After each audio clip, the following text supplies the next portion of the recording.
Good evening, I'm Ces Orenia Drilon. I'm Pauline Verzosa. And I'm Sean Yao. The big stories tonight. Call him Ombudsman. Outgoing Justice Secretary Boying Remulla is coming into the very powerful post amid a massive flood control scandal. There are also questions on politics getting in the way of his ability to charge, prosecute, and even fire erring government officials. Now on to another powerful post, the Senate Blue Ribbon Committee. There are 5 possible successors to Senator Ping Lacson, and we tell you about them later on in the program. And it's been exactly 1 week since a magnitude 6.9 earthquake jolted Cebu. Let's see how the province is rebuilding amid the massive destruction there.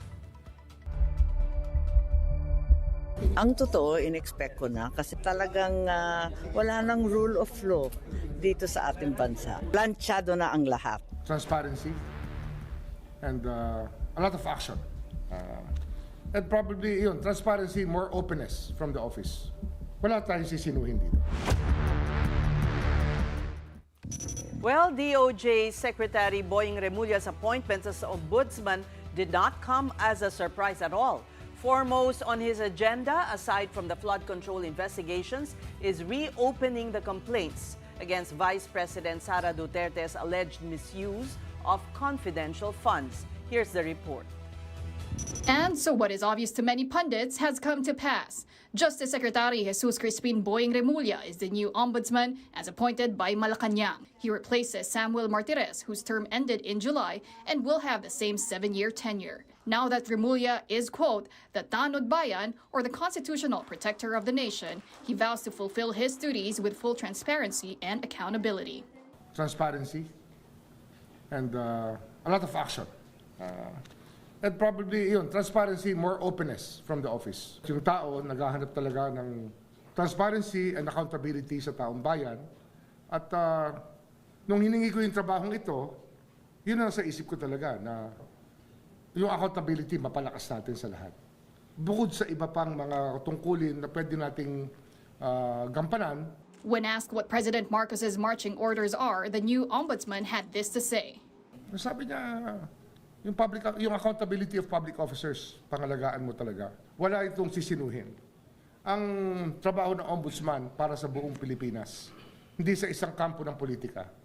Kaya wala tayong sisinuhin dito. Of course, Remulla wields so much power now. He can charge, prosecute, suspend, and even dismiss officials in government found misbehaving and erring.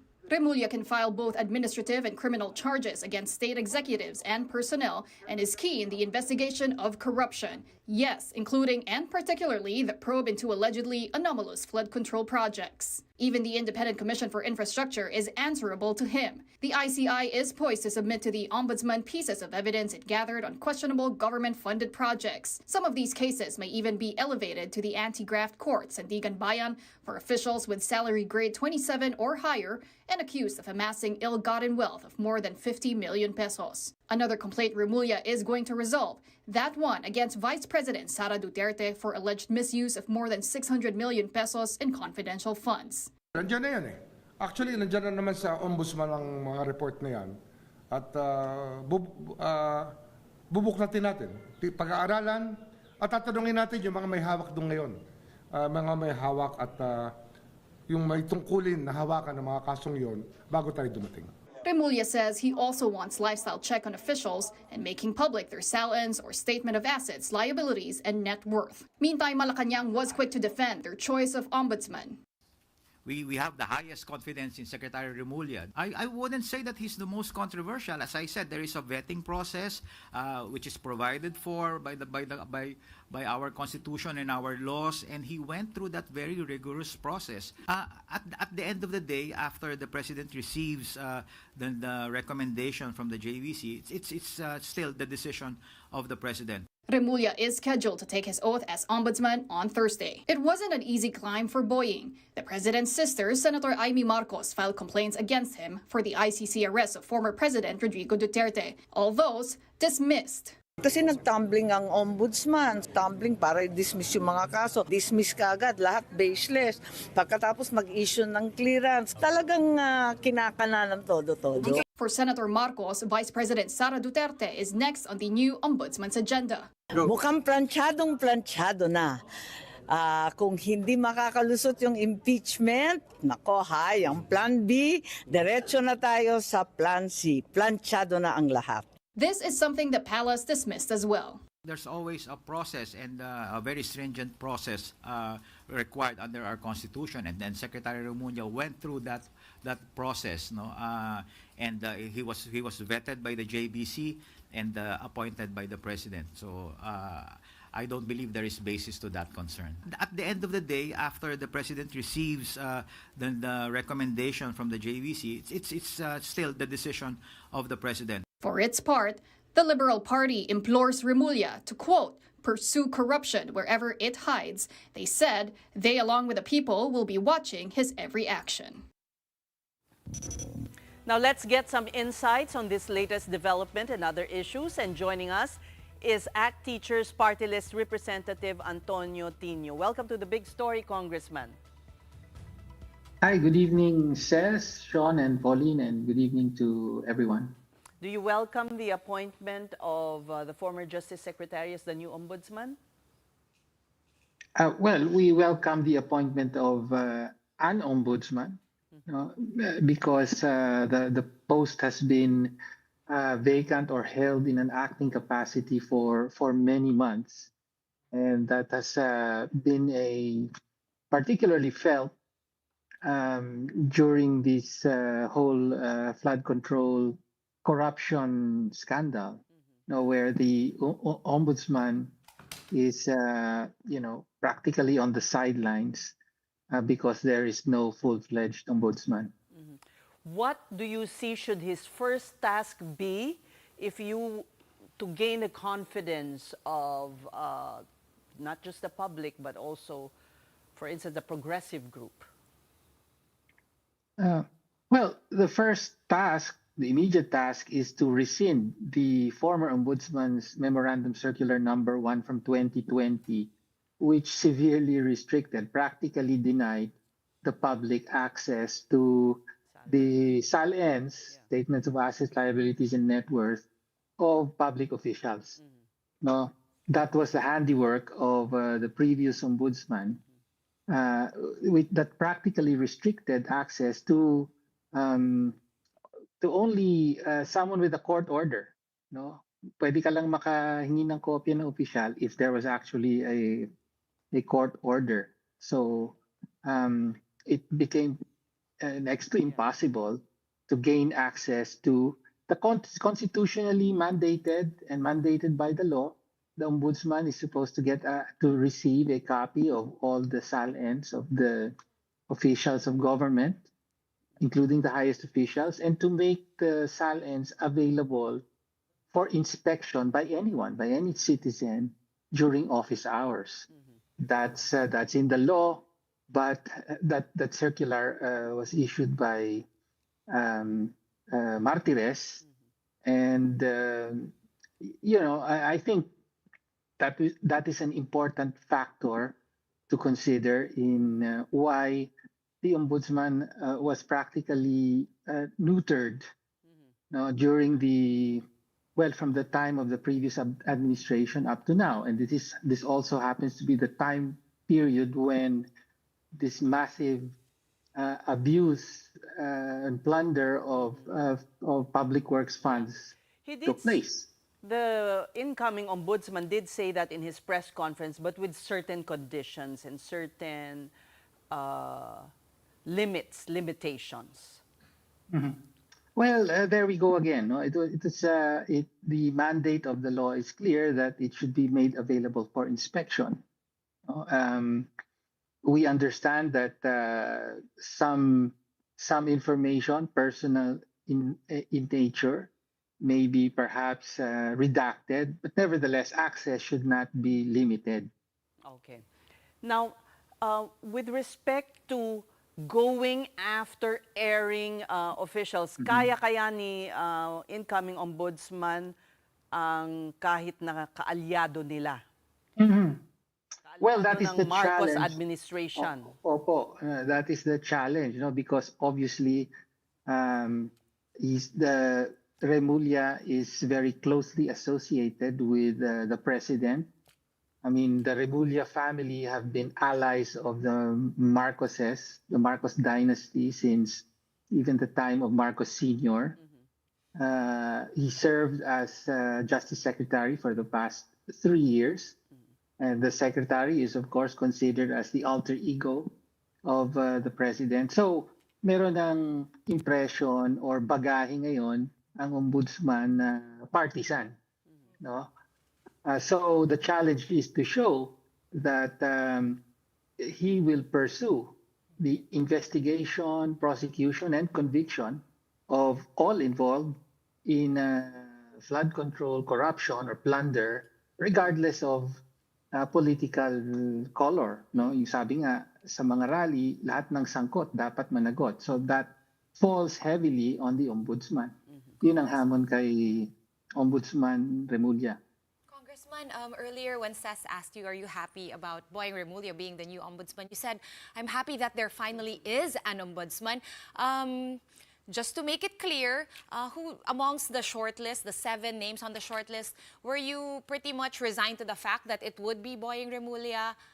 Or was there someone else that the progressive groups were eyeing? Sana, ganon. I mean, ultimately, it's the president's choice. No? But, I mean, there were many other qualified names.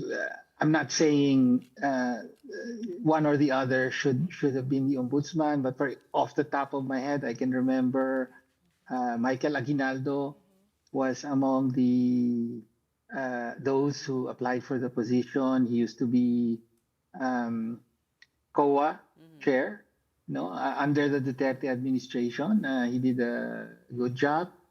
I mean, there were many qualified. No? So, in other words, the president could have made a less partisan choice, no? But instead, because he chose Remulla, then the ombudsman has to contend with that perception that the choice was made, you know, with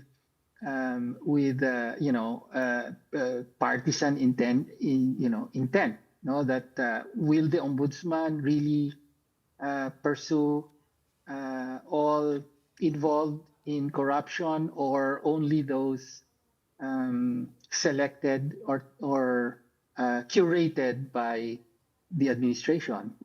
Having said that, Congressman, there are 2 big things that, if you look on social media, it's 2 things, right? Some are banking on the ombudsman to, do something about these flood control, the erring people, all the erring people involved in the flood control mess, or continue and take up the cudgels and, kumbaga, motu proprio, investigate VP Sara and, open up her bank accounts and all of that. Which would you want to see prioritized between the 2 issues?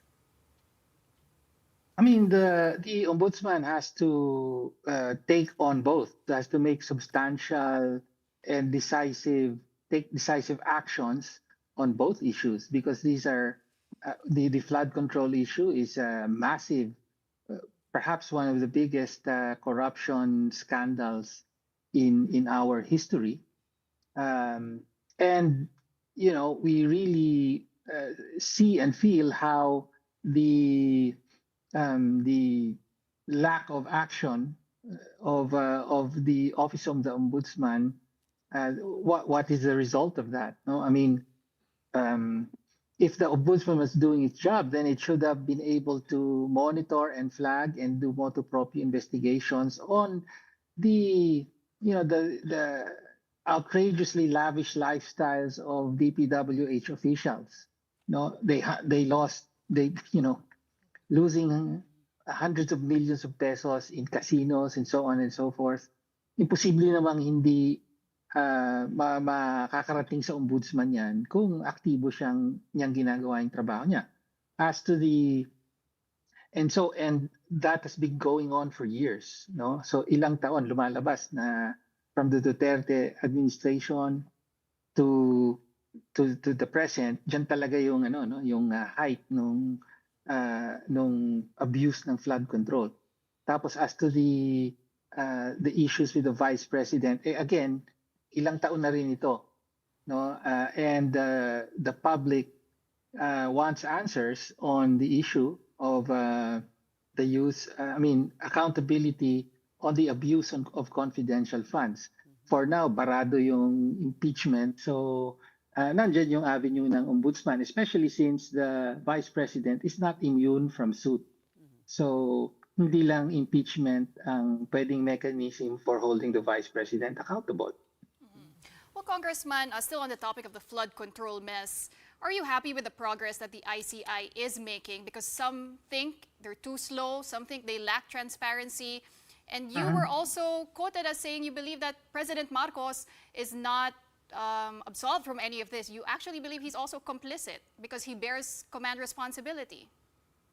Well, commander responsibility, and particularly in the case of unprogrammed appropriations, the law itself, both the special provision in the General Appropriations Act as well as the Administrative Code explicitly provides that it is only the president that approves the use of lump sum funds like unprogrammed appropriations.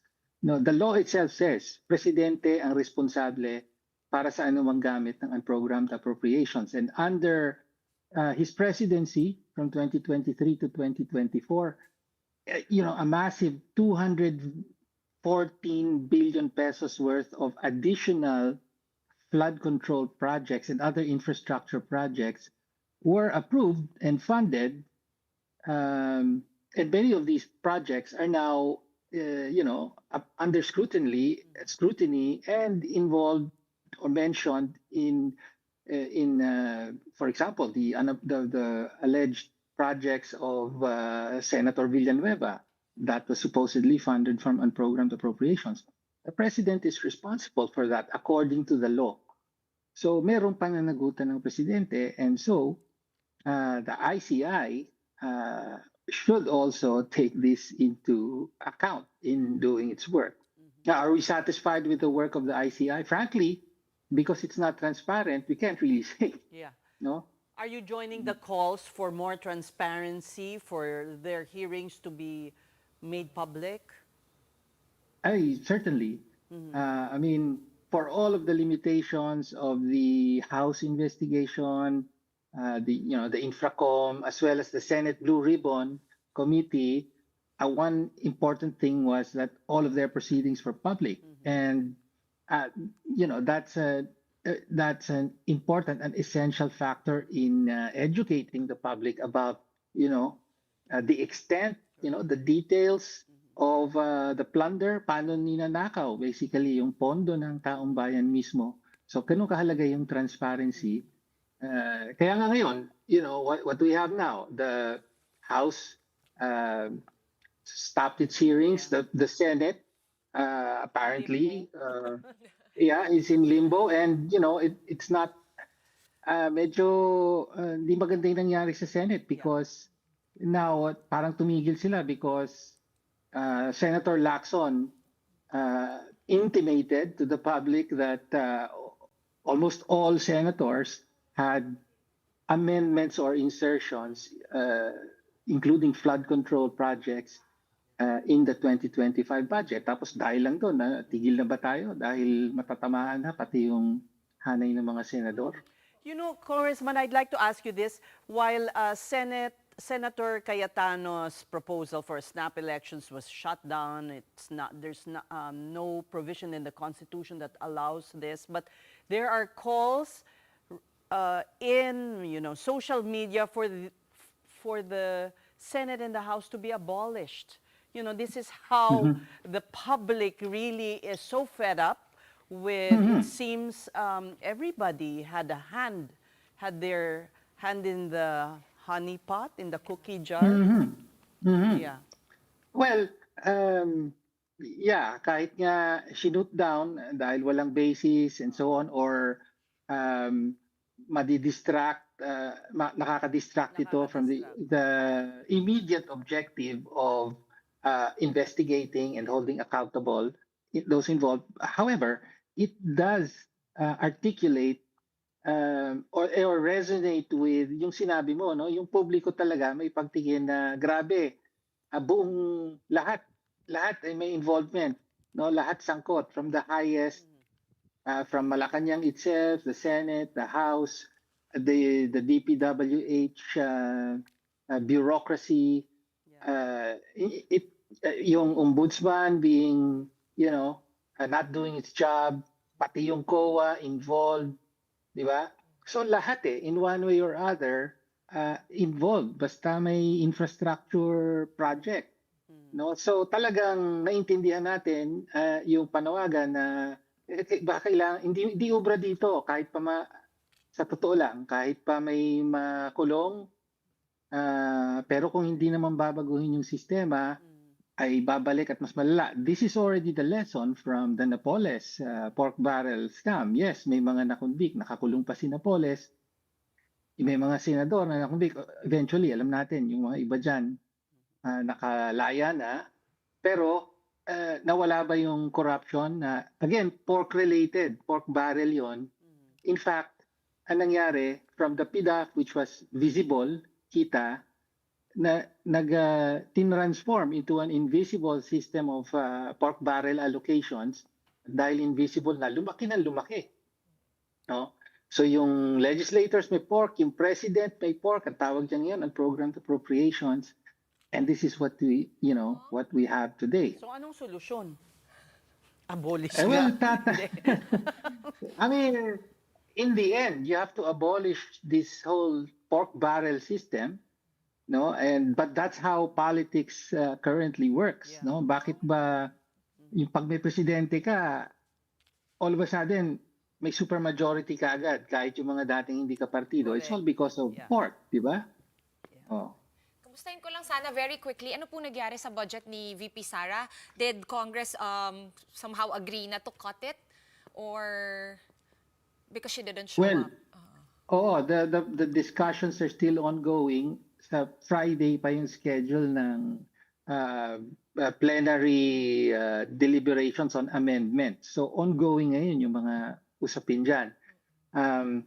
She did not show up, and let me just clarify na it's not because she prioritized going to Cebu to help the earthquake victims. It was because she laid certain unreasonable and impossible conditions before she could attend. Sabi niya sa Kongreso, either papuntahin niyo rin sa budget hearing ng presidente or i-lift down ng DOJ yung immigration lookout bulletin order against some of her staff, no, in relation to the confidential funds issue.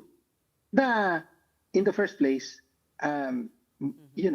bakit nag-impose ng mga kondisyon samantalang tungkulin ng sino mang opisyal na ipagtanggol ang budget sa Kongreso dahil humihingi siya ng pondo mula sa taong bayan ultimately. No, so ngayon hindi talaga umattend. So ayan, pag-usapan ngayon ng Kongreso ng House in particular kung anong gagawin. I made a particular proposal na tanggalin yung budget except for yung pangsweldo, no? Dahil yun ang bare minimum na pwedeng ibigay, and also taking into consideration yung mga rights ng employees ng Office of the Vice President. However, siguro by Friday pa mapipirme kung anong gagawin ng House. Malaki-laki yung gusto nyong itapyas, from 902 million down to 198 million. That's about a 700 million reduction. Which functions of the OVP do you believe should be defunded? Well, in my proposal, the offices will be practically shut down. But this is not, let me emphasize, hindi dahil sa action ng Kongreso yan, kundi sa action ng Vice Presidente. Dahil ayaw naman niyang ipaliwanag ang budget ng kanyang opisina, no? So it's on her, no? It's not on Congress if ever mabawasan yung budget. Pero pwede naman idagdag ulit sa Senado. Malamang, given yung composition, malamang ganun ang mangyayari, no? Pero the point is, I think Congress, at least the House, has to take a stand na wala dapat exceptions when it comes to budget hearings and an executive agency justifying its budget request. All right, we thank you for talking to us. That was Congressman Antonio Tino of ACT Teachers Party List. Now moving on, the Independent Commission for Infrastructure, or ICI, has recommended the filing of criminal and administrative charges against several people. That's at the Office of the Ombudsman, pre-Boying Remulla. ICI once charged former Congressman Zaldi Co along with executives of SunWest Construction, a company Co himself founded. That's for the violation of the Anti-Graft and Corrupt Practices Act, malversation of public funds in relation to falsification of public documents, and breaches of the Government Procurement Reform Act. The ICI also endorsed administrative charges against the same personalities for alleged violation of the Code of Conduct for Public Officials and the Civil Service Rules and Regulations. Meantime, Senator Mark Villar has appeared before the ICI as a resource person in the fact-finding body's ongoing inquiry into the flood control scam. Villar, who served as Public Works Secretary from 2016 to 2021, clarified he did not appoint former Bulacan 1st District Engineer Henry Alcantara, though the latter was promoted during his term. So he is organic sa Department of Public Works. Okay. Senator Villar was also questioned about his ties to a Las Piñas-based contractor. Villar confirmed that the contractor, Carlo Aguilar, is his cousin, but stressed that Aguilar's firm only secured contracts after he had already left office as Public Works Chief. The ICI said they have gathered substantial information from Villar's testimony, adding that he is no longer required to return for another hearing. It went well. The senator just explained the processes he applied or he used during the time that he was DPWH Secretary with regard to how he managed the department. Now, also in today's ICI interviews, contractor couple Curly and Sara Discaya were also invited. However, the hearing was once again deferred after they requested 7 more days to present additional documents, which the commission did not specify. The Discayas are set to return on October 15. Tomorrow, former DPWH Undersecretary Roberto Bernardo is expected to face the commission once again following his initial appearance last week.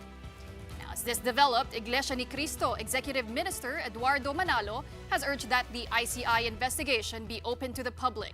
He also wants the Senate Blue Ribbon Committee to continue its hearings on flood control anomalies. INC spokesperson Edwil Zabala quoted Manalo as saying, "The public deserves a transparent and credible process that will hold accountable those behind the alleged theft of billions in public funds." The statement went on to say, quote, "Like many Filipinos, we are waiting not only for the results, but also for how these proceedings will be carried out without doubt or bias." President Ferdinand Marcos Jr. has 33 months left in his term, and in his latest podcast, the chief executive was asked about what would be his priorities in the final stretch of his presidency. Apart from his anti-corruption campaign, Marcos says he wants to use his remaining time to work on securing enduring social programs for the people. I'll just say what are the directions I want to go towards in the time remaining. First of all, the social programs are important. Mm-hmm. People have to have a good healthcare system. People have to have food to eat. Yeah. People have to have shelter as much as possible. People have to have. They must be able to survive. Ganun na lang. Let's just start there. Now, aside from healthcare, food, and shelter, Marcos Jr. says he intends to follow this through with an education sector that can ensure a successful society in the future. Putting a great deal of my attention and the government's focus on education. That is the most important thing that you can do. You cannot have a successful society without a well-educated society. Remember when we were the best English speakers? Yeah. We in Asia, we have the highest literacy rate in Asia. Let's get back there. We need to get back there. During the podcast, the chief executive was also asked who he would like to do a one-on-one interview with. He chose his namesake and father, the former President Ferdinand Marcos Sr. How would he judge what you just did? Anak, mali yan. O anak, very good. Or whatever, you know. So the the one thing since I became president, sometimes I hear in the back of my mind, it's like my father and some of his other political allies, yung sa generation niya. Oh, mahirap ano. But you knew Parang that. narinig You ko. knew. We're just gonna take a quick break, but coming up, who among Senators Ontiveros, Ejercito, Cayetano, Tulfo, and Pangilinan will succeed Ping Lacson as Blue Ribbon Committee Chairman? That story and more when we return. Keep it here on One News.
You're watching the big story here on One News. Who will replace Senator Ping Lacson as Blue Ribbon Committee Chairman?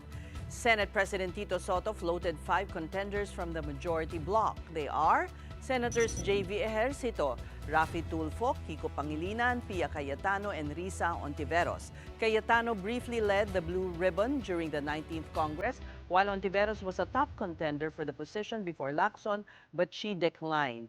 Of the 5 senators floated, only Pangilinan and Cayetano are lawyers. Soto, however, said this is not a requirement or an edge, and he will still talk to the 5. But this early, 2 candidates have declined to lead the anti-corruption panel. In a statement, Rafi Tulfo said he was flattered for being considered, but also indicated he would decline. Tulfo already has 3 committee chairmanships. Ejercito, for his part, said there are other senators who can lead the committee better. Una, nagpapasalamat ako sa tiwala sa konsudo. At for considering me for such a very important committee, lalo Blue Ribbon. No? Kaya lang, alam ko limitasyon ko, mas marami ang tingin kong mas may kakayanan ang mag-lead ng committee. Soto said the next Blue Ribbon chairman may be named tomorrow after the scheduled majority caucus. Several senators are still hoping Lacson may still change his mind about resigning, but Lacson says his decision to step down is final. Sir, may mga gustong mag-reconsider. Sir, may mga gustong mag-reconsider po kayo sa Blue Ribbon Committee Chairmanship. When I say no, it's no. When I say yes, it's yes. Sir, may recommendation po kayo. So wala na, sir. So final answer na, no, na resign na. A temporary fix that fails to address the deep-rooted issues of governance and corruption.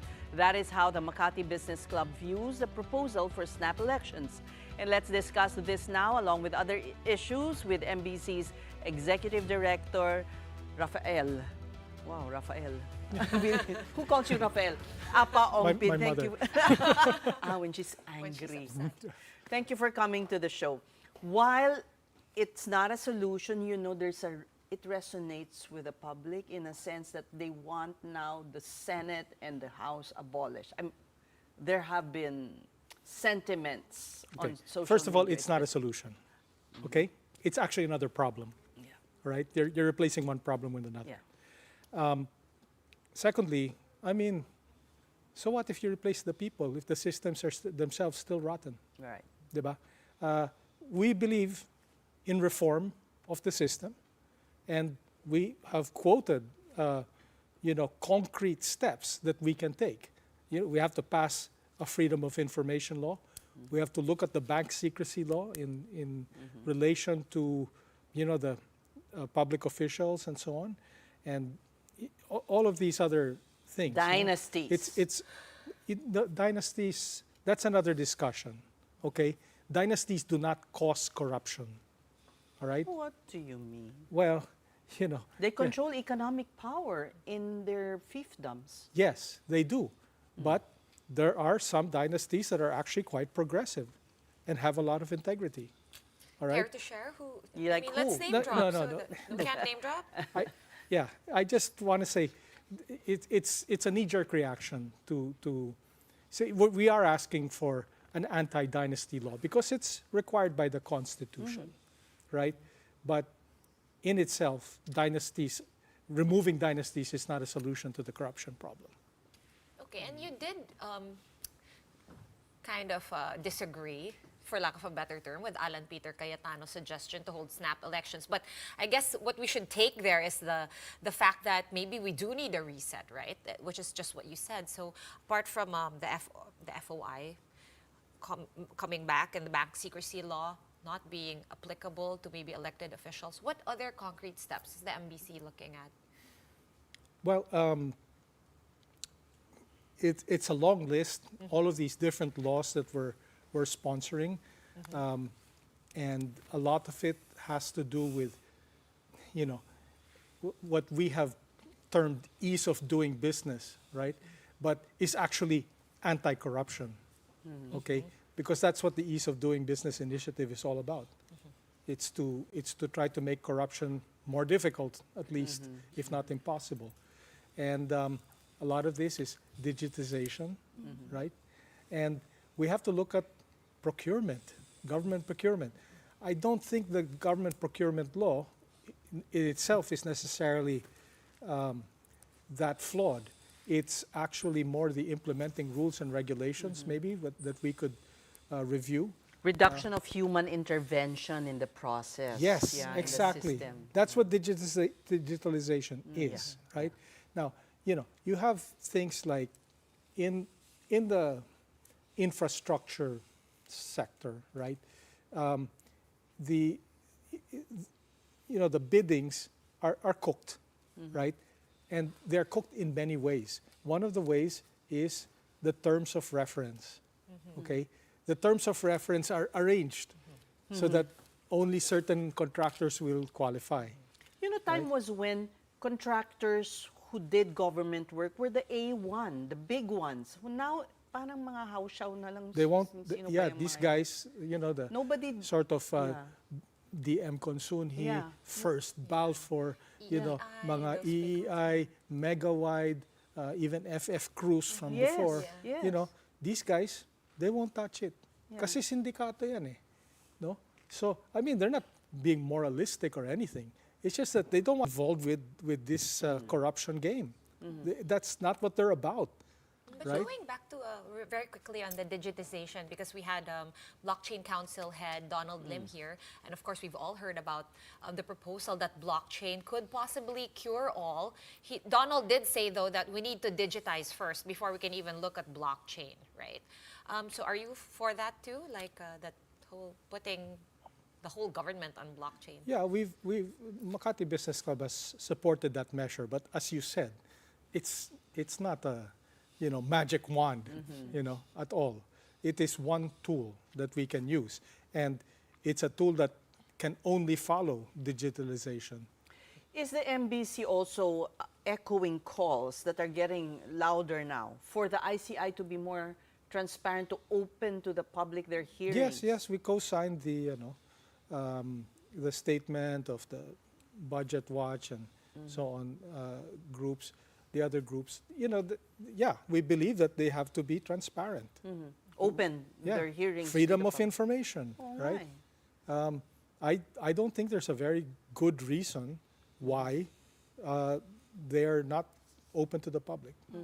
Well, yesterday, Apa, President Marcos in the Philippine Development Forum guaranteed foreign aid and loan providers that his administration will not tolerate the wastage of public funds. Yeah. A bold statement is one thing, but following through on that promise is a whole nother topic.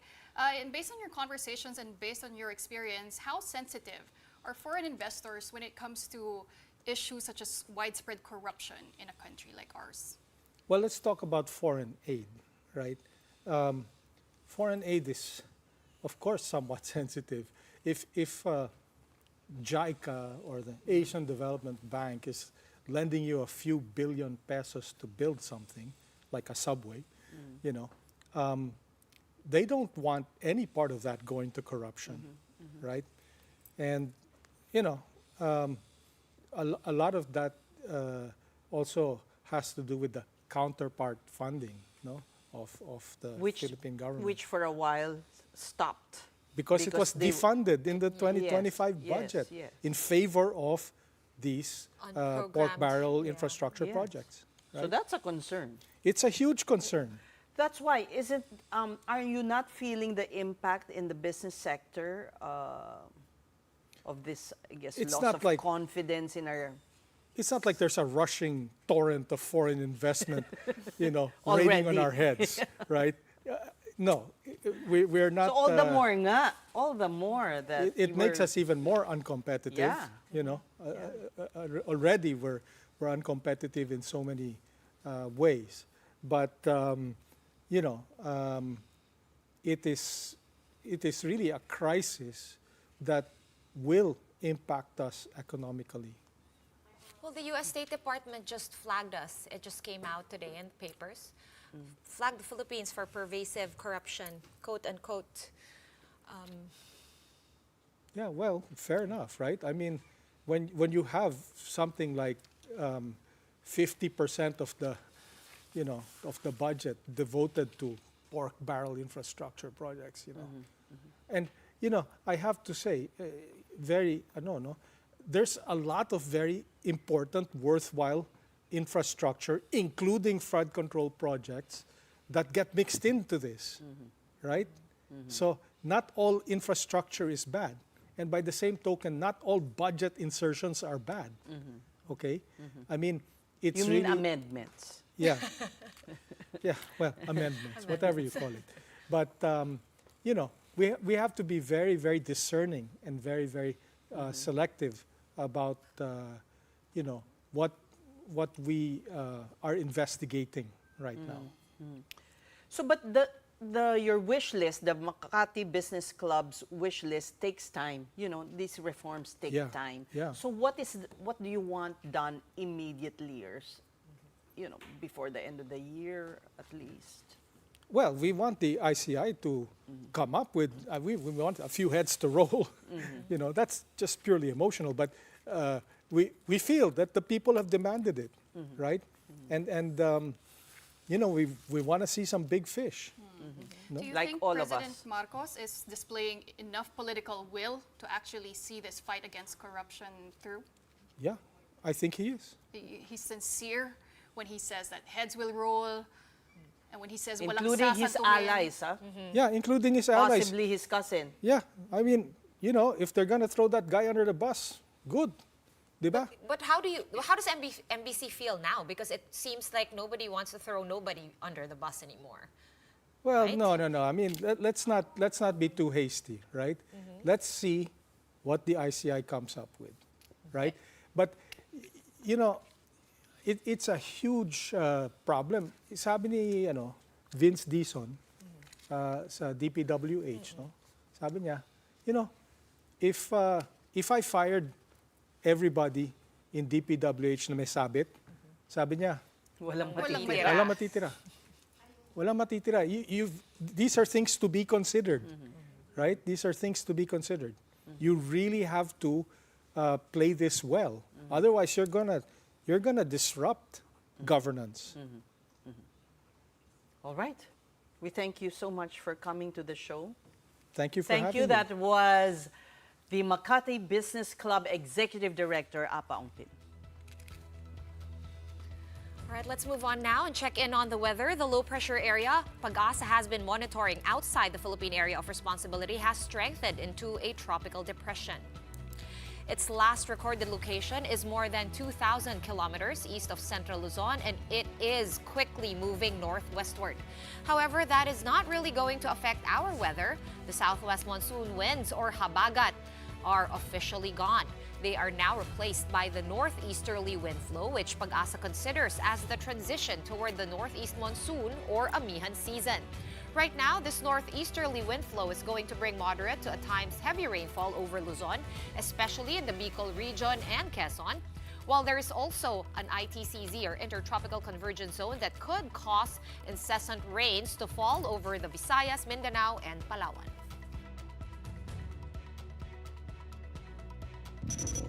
And it's exactly a week since a magnitude 6.9 quake struck Cebu. How's the province holding up now? Let's get updates from One News Cebu's Dale Israel. Dale, the Cebu provincial government is launching hashtag Kumbati Cebu Task Force. Tell us more about this recovery and rehabilitation initiative. Well, and the funding is 200 million pesos. Mayong gabi, says 1 week nga after the deadly earthquake that struck northern Cebu, this provincial government has now set this target date also for the complete recovery and rehabilitation of affected areas. The initiative, called Kumbati Cebu, promises a full restoration of infrastructure and livelihood by June of 2026, or about 8 months from now. This is according to Aldwin Impases, the Assistant Provincial Administrator designated to speak about the rehabilitation efforts. Impases said that this is the long-term plan, but for now, the priority is still relief operations. Kumbati, says, is a Cebuano word which practically meant to keep on fighting or Never Give Up, which also describes the resilience of northern Cebu residents, which was also devastated by Typhoon Yolanda in 2013. The provincial government claims also that they have already reached all devastated areas, including remote upland barangays and small island communities. Back to you, Ses. Apologies for my bad Cebuano, kumbati. Tama? Tama, kumbati. Okay. Now, yung challenges to the delivery of assistance to victims, have those been addressed?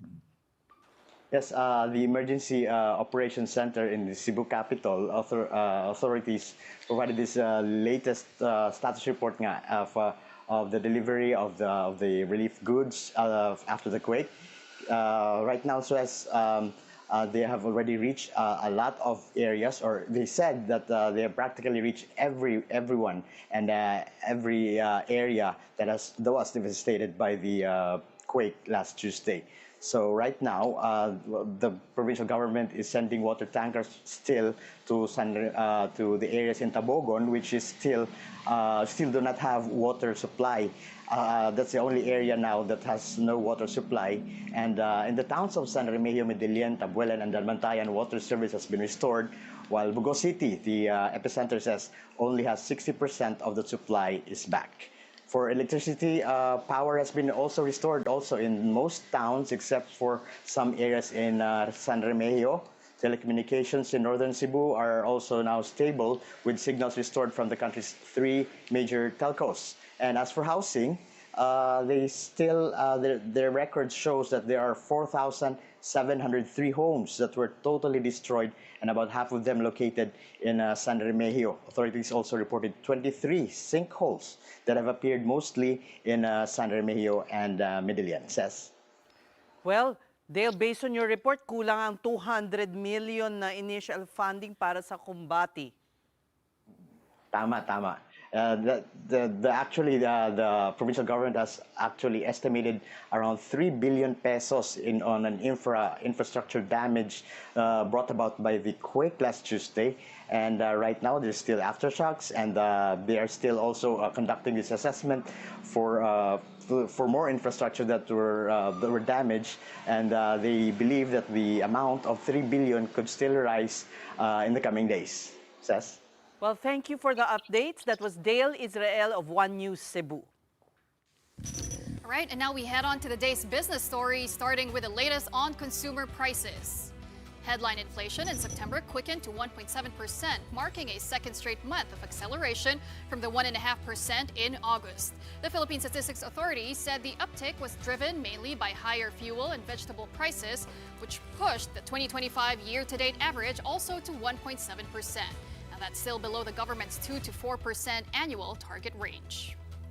And in corporate news, Metro Pacific Tollways Corporation is planning to raise up to 20 billion pesos through a bond issuance to fund ongoing tollway projects and refinance existing loan facilities. The company said the offering will consist of 15 billion pesos in fixed-rate bonds with an oversubscription option of up to 5 billion pesos under tenors of 3, 5, and 10 years. It also said proceeds from the offer will be used to partially finance the Cavitex, Calax, and LX projects, as well as to settle bridge loans and general expenses. The offer period is targeted to run from November 17 to 21, while the bonds are expected to be issued and listed on the Philippine Dealing and Exchange Corporation on December 2. And the Philippine Embassy in Norway has sought a meeting with the Norwegian Foreign Ministry after a foreign exchange center refused to serve Filipinos, citing money laundering concerns. The incident was first reported by One News host Gretchen Ho, who said her relatives were denied service at Gardermoen Airport in Oslo when they tried to exchange $300. Philippine Ambassador Enrico Foss said he was surprised by the report and wants clarification if such policy exists. In a follow-up post, Ho noted that the Philippines had earlier been placed on the Financial Action Task Force Gray List, a global watchdog for countries with money laundering risks.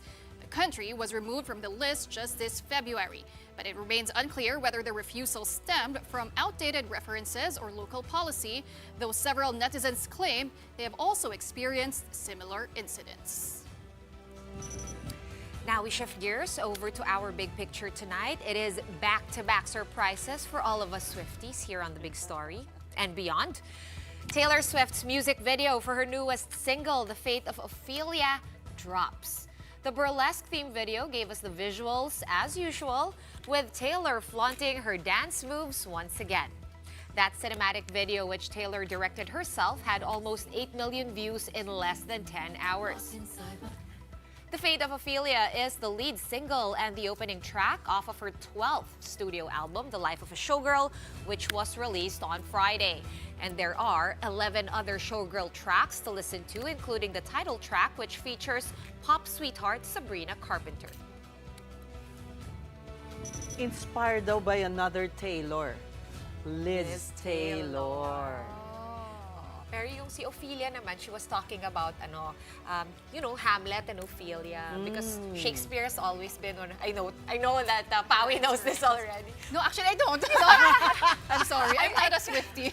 Mas Swiftie ka! I was gonna say, wow, you're so updated. And Last night, in the middle of all this flood control mess, I decided to click Taylor Swift podcast. Oh. Oo, nag-guest siya sa isang podcast sa UK. So, ang dami kong nakuha. Feeling learned.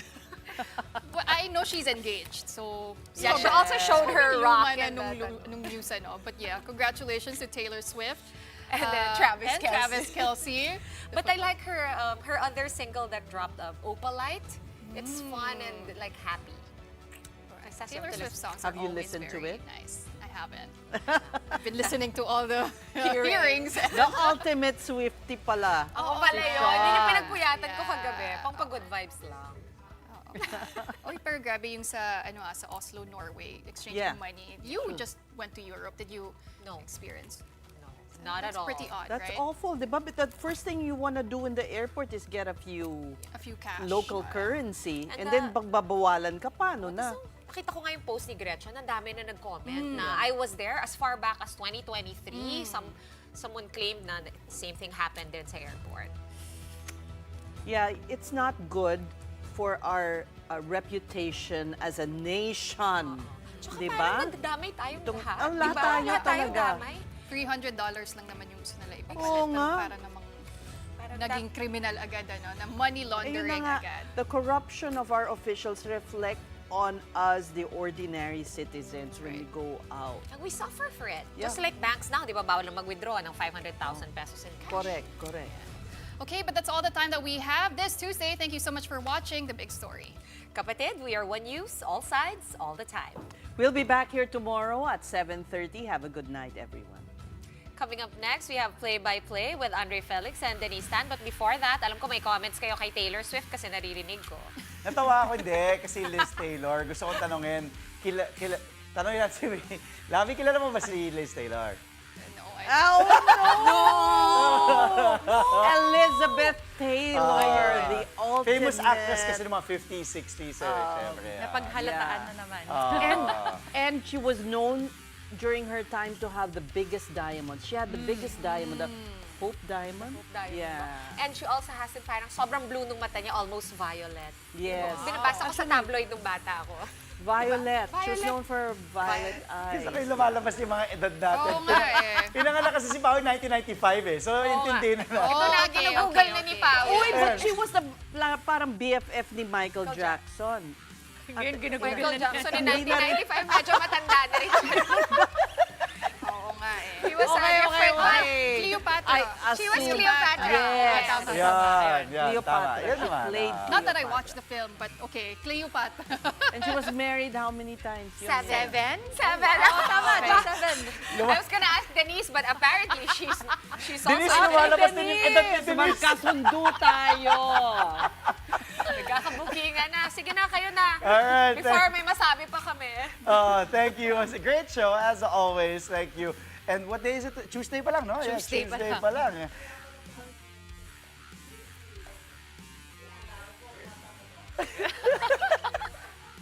Thank you once again to Seth, Sean, and to Pauline. Okay, on our show, we don't have Liz Taylor, but we've got, okay, speaking of age, how about NBA superstar, The King? LeBron James teasing a major announcement. I'm sure you've seen it on social media, the decision part 2. Plus, we also have a preview of another